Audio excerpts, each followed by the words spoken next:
Hello students, मैं चंदन कुमार। आज मैं इस डिजाइन ऑफ स्टील स्ट्रक्चर का दूसरा लेक्चर लेके आप लोगों के लिए आया हूं, जिसमें कि मैं सबसे पहले पढ़ाऊंगा सेक्शन के अबाउट कुछ बातें समझाऊंगा आज आपको, एंड सेकेंड में मैं फिर पढ़ाऊंगा आपको कि हमारा स्टील स्ट्रक्चर पे लोड कैसा कैसा लगता है। तो आइए पहले अबाउट सेक्शन के हम देखते हैं क्या क्या हमारे लिए है।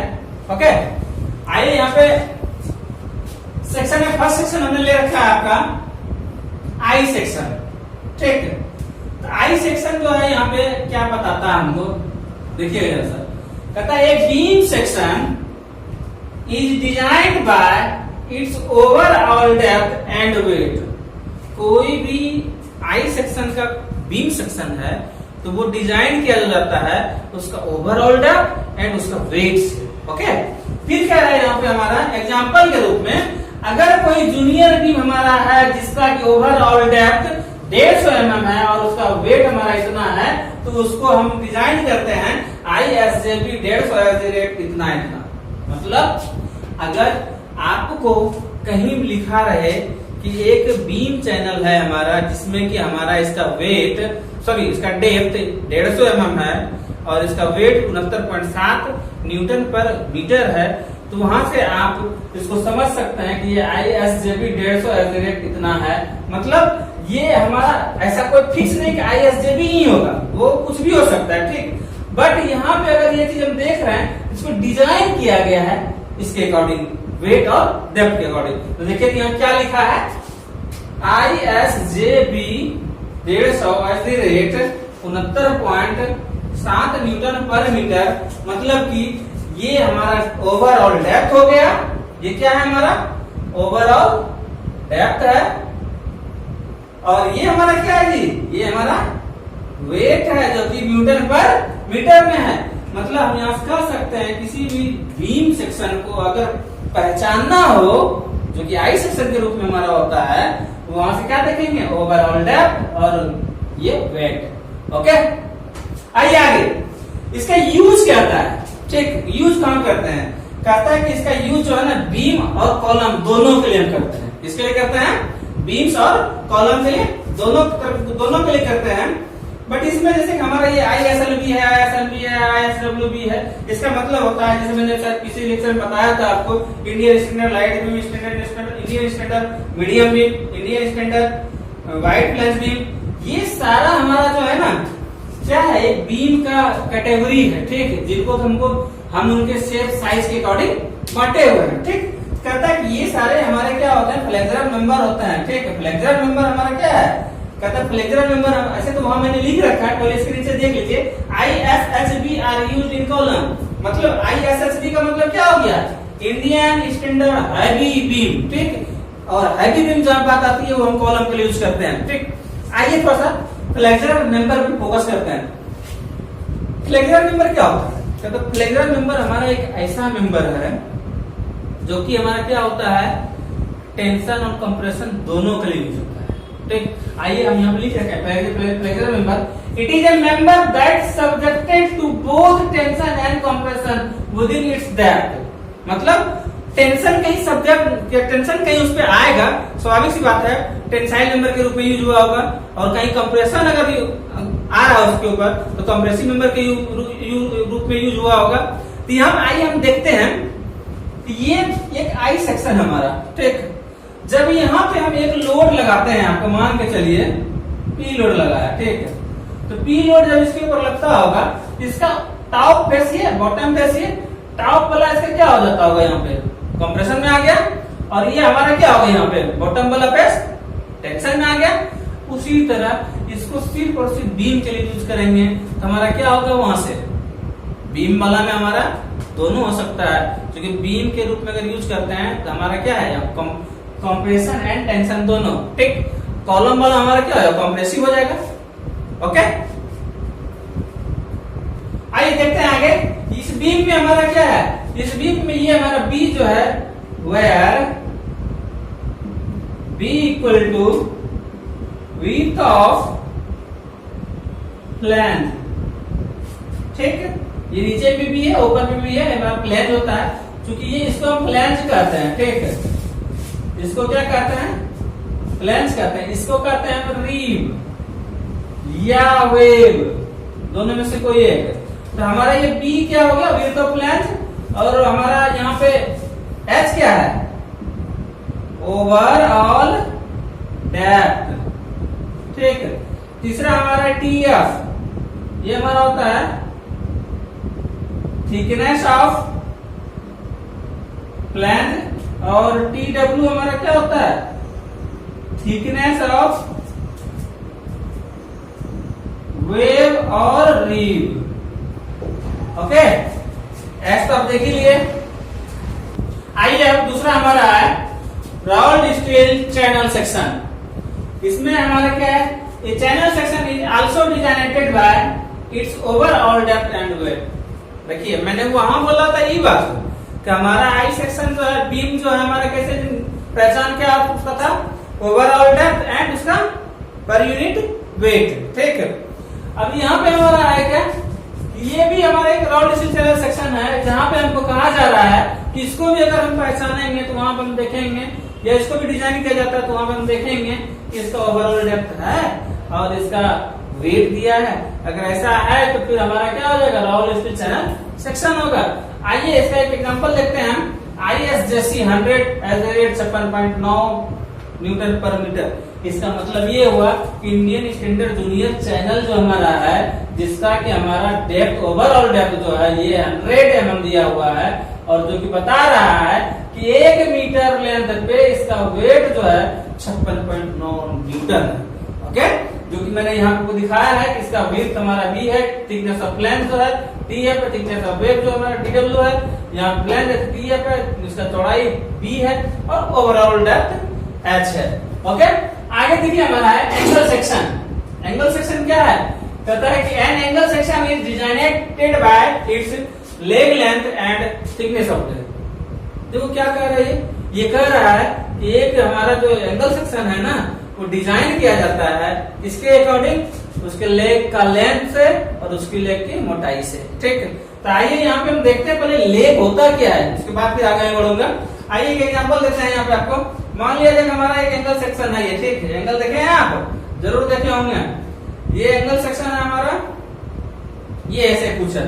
मान लिया जाए फिलहाल ये हमारा दोनों बराबर है, ये हमारा 60 है mm में, और ये भी हमारा क्या है 60 है, और ये हमारा 8 mm है यहाँ से यहाँ तक। ठीक, इसका मतलब ये हो गया यहाँ पे बाबू कि हमारा कोई एक एंगल सेक्शन है, ठीक है, जो कि हमारा क्या है, दोनों लेग समान लेंथ का है। ठीक, बट इसकी चौड़ाई 8 mm है। इसको लिखा जाता है 60 इंटू 60 इंटू 8 mm। आई ऐसे 60 इंटू 60 इंटू 8 mm। मानना पड़ेगा, जानना पड़ेगा आपको कि आई ऐसे पहले है क्या। अगर आप जान जाते हैं तो इंडियन स्टैंडर्ड एंगल होता है, तो यहाँ से सिर्फ इसको आगे लगाइएगा, सेक्शन पता कर लीजिएगा ये हमारा कैसा है, एंगल सेक्शन है। तो यहाँ इसका मतलब हो गया Indian standard 60 into 60 into 8 mm का कोई एक इक्वल एंगल सेक्शन है, बिकॉज 60 और 60 ये दोनों का आपस में क्या है, इक्वल है। ये देखिए मैंने यहाँ लिख रखा है आई ऐसे 60 into 60 into 8 mm means equal angle section with leg 60 mm and thickness of leg is 8 mm। मतलब ये हमारा 60 जो है ना इक्वल एंगल सेक्शन है, जिसका 8 mm क्या है हमारा थिकनेस है यहाँ से लेके यहाँ तक। ओके, फिर उसी तरह मैं दूसरा यहाँ पे एक एग्जांपल और मैं आपको देता हूँ। मान लिया जाए कि यही आप यहाँ पे एक लेग बना है, ऐसे कुछ लॉन्गर लेग ये है और ये शॉर्टर लेग है। ठीक, अब इसमें हम एंगल सेक्शन दिखा रहे हैं, ये हमारा है। मान लिया जाए कि 100 mm है, ऐसे मैंने यहाँ पे 90 लिया, 90 ले लेता हूँ, 90 mm है हमारा ये, और ये हमारा 60 mm है, जिसमें कि हमारा थिकनेस 100 mm दिया हुआ है। ये भी हमारा कितना है 6 mm है। तो यहाँ पे क्या हो गया, यहाँ पे इसका आई ऐसे बन रहा है, वो क्या दिखा रहा है, इंडिकेट कर रहा है 90 mm का इसका डेप्थ है। ठीक, 90 mm इंटू ऐसे कर दो सीधा 90 इंटू 60 इंटू हमारा कितना हो जाएगा 6 mm। ठीक, ये यहाँ बता रहा है आई ऐसे Indian standard angle 90 into 60 into 6 mm, मतलब कि ये दोनों लेग आपस में बराबर नहीं है, इसलिए इसको अनइक्वल कहेंगे, और इसका थिकनेस हमारा कितना है 6 mm। समझ में आ गया होगा। देखिए यहाँ पे ये तो मैंने आपको बता दिया कि एंगल सेक्शन हमारा होता क्या, उसको कैसे हम डिजाइन करते हैं या उसको कैसे पहचानते हैं। अब आता है इसका यूज कौन करते हैं। अब देखिए वो घर में हमारा जो गेट वगैरह लगता है या हमारा खिड़की लगता है, आजकल के डेट में स्टील स्ट्रक्चर को जो बना हुआ है उसका देखिएगा कुछ इस तरह से आपको मिलेगा एंगल, ऐसे देखें एक दूसरे के ऊपर 90 डिग्री पे होता है, वो एंगल सेक्शन हमारा है जो कि घरों में यूज हो रहा है, हमारे बिल्डिंग्स में यूज हो रहा है, डोर्स या विंडो के फ्रेम के रूप में, ठीक है। फिर हमारा होता है, इनका यूज होता है टेंशन और कंप्रेशन दोनों मेंबर के लिए यूज किया जाता है, साथ साथ बिल्टअप सेक्शन के लिए भी यूज किया जाता है। आगे मैं बताऊंगा आपको बिल्टअप सेक्शन क्या होता है, बट अभी सिर्फ याद रखिए बिल्टअप सेक्शन में इसका यूज होता है। ओके, आइए अब आगे देखते हैं। हमारा 4th नंबर में है टी सेक्शन। टी सेक्शन इसमें कहा जा रहा है it is also designated by its overall depth and weight. देखिए यहाँ भी वही आ गया, ओवरऑल डेप्थ एंड वेट। अगर कोई टी सेक्शन है उसमें अगर ऐसे आपको कुछ चीज दे रखा है ISLT 50 न्यूटन पर मीटर, ऐसे में आपको ये पहचान में आ जाएगा कि हमारा क्या है जी, ओवरऑल डेप्थ। और ये हमारा क्या है, ये हमारा वेट है, इसका वेट 39.2 है 1 मीटर पे। ओके, फिर देखिए यहाँ पे सेक्शन में तो ऐसे सेक्शन तो आप जान ही रहे हैं, हमारा विड्थ है, ये हमारा थिकनेस ऑफ रीव कहिए या वेव कहिए, और ये हमारा थिकनेस ऑफ फ्लैंज कहिए, ये टोटल हाइट कहिए, ये ओवरऑल डेप्थ कहिए। ओके, आगे फिर देखिए रोल्ड स्टील बार्स हमारा है, कहता है क्या रोल्ड स्टील बार्स। बार्स मतलब क्या, कहीं ना कहीं हमारे स्क्वायर में होगा या राउंडेड होगा, सरिया छड़ जो हम देखते हैं, कहता है क्या A steel bar, so a round bar is designated by its diameter, whereas a square bar is designated by its side। अर्थात कहने का मतलब है कि एक स्टील बार जो है हमारा, वो हमारा कैसे डिजाइन किया गया है, दो तरह से, या तो वो हमारा गोल होगा, राउंडेड होगा, ठीक है, जिसमें डायमीटर होगा, या तो उसमें क्या होगा, साइड होगा। मान के चलिए ये हमारा क्या है, राउंडेड है, इसका डायमीटर दिया होगा, तो आपको पहचान मानना चाहिए कि रोल्ड स्टील बार जो है हमारा कैसा है, गोल डायमीटर वाला है। अन्यथा फिर कुछ इस तरह होगा आपका, इसमें देख सकते हैं कि इसका क्या है, कुछ न कुछ स्क्वायर साइड, ये कभी आपको रेक्टेंगल साइड का दिख रहा है, इसी तरह से आपको स्क्वायर साइड भी दिखेगा, तो उसमें हमारा क्या होगा, साइड से पहचानेंगे।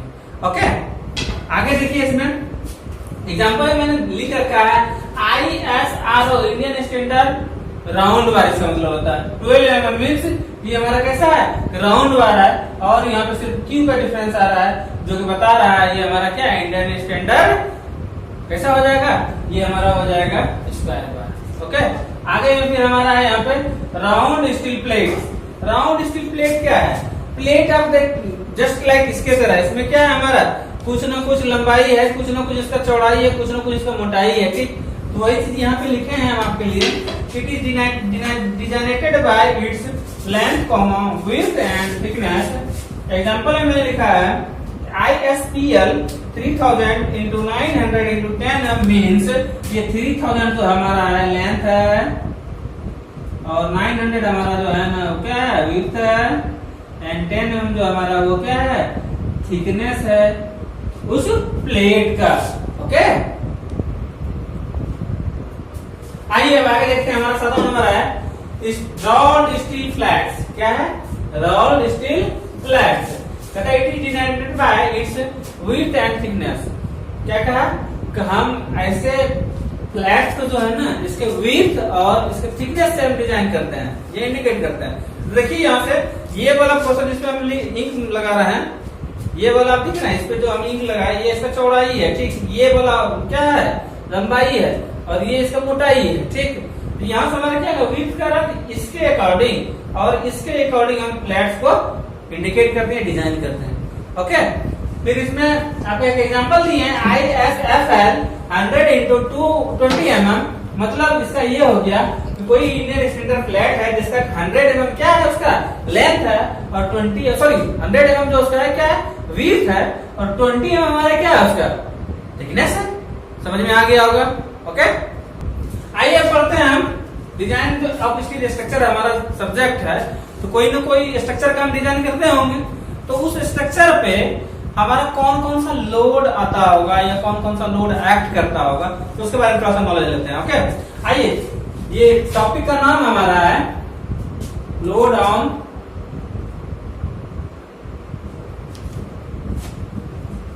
Steel structure. सबसे पहला लोड जो हमारा है वो है डेड लोड, दूसरा हमारा है लाइव लोड, तीसरा हमारा है विंड लोड, चौथा हमारा है अर्थ क्वेक लोड और पांचवा हमारा है स्नो लोड। आगे और भी हो सकता है, बस हमें इतना ही पढ़ना। ओके, आइए अब देखते हैं हम डेड लोड। डेड लोड क्या है? कहता है डेड लोड हमारा ऐसे जनरली पहले सुन लीजिए। आप देखें कोई भी स्ट्रक्चर है तो उसका अपना कुछ ना कुछ लोड है, क्योंकि उसमें कुछ ना कुछ मटेरियल हमारा यूज हुआ है। जो मटेरियल यूज हुआ है उसका कुछ ना कुछ वेट है, ठीक है। उसी को हम क्या कहते हैं? डेड लोड करते हैं, या फिक्स्ड लोड करते हैं, या परमानेंट लोड करते हैं। आइए इसको देखते हैं। इसमें क्या है? It is denoted bye DL, मतलब इसको हम क्या कहते हैं? डीएल से इंडिकेट करते हैं। डीएल मींस हमारा डेड लोड। फिर दूसरा कहता है हमारा it is also known as self weight. Self weight मतलब खुद का लोड, ठीक।